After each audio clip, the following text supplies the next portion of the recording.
দিলাম লা ইলাহা ইল্লাল্লাহ মুহাম্মাদুর রাসূলুল্লাহ আল্লাহ আল্লাহ তাই নেবেছে আল্লাহ আরে বাসন বন্যার বাণিজ্য আল্লাহ।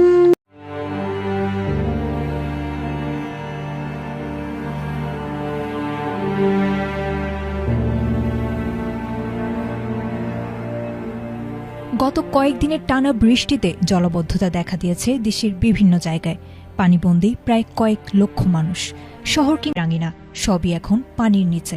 এই থই থই জলের স্রোত শুধু ঘরবাড়ি ভাসিয়ে নেয়নি, ওলটপালট করে দিয়েছে খেটে খাওয়া মানুষের সাধারণ জীবনযাত্রাকে। বন্ধ হয়ে গেছে দিনে এনে দিনে খাওয়া মানুষদের কাজের পথ।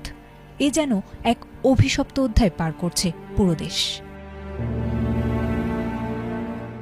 দেশের ৭টি জেলার অবস্থা বর্তমানে সবচেয়ে শোচনীয়, যেখানে তথ্য অনুযায়ী সবচেয়ে বেশি প্রাণহানি ঘটেছে কক্সবাজার জেলায়।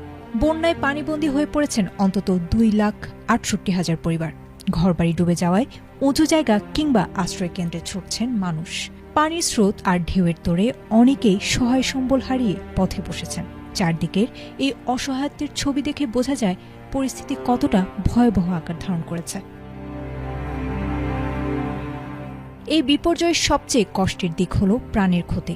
বন্যার প্রবল স্রোতে এখন পর্যন্ত মারা গেছেন ৫১ জন, আহত হয়েছেন আরও ৩৯ জন। লাশের পর লাশ ভাসছে ঠাঁইটুকু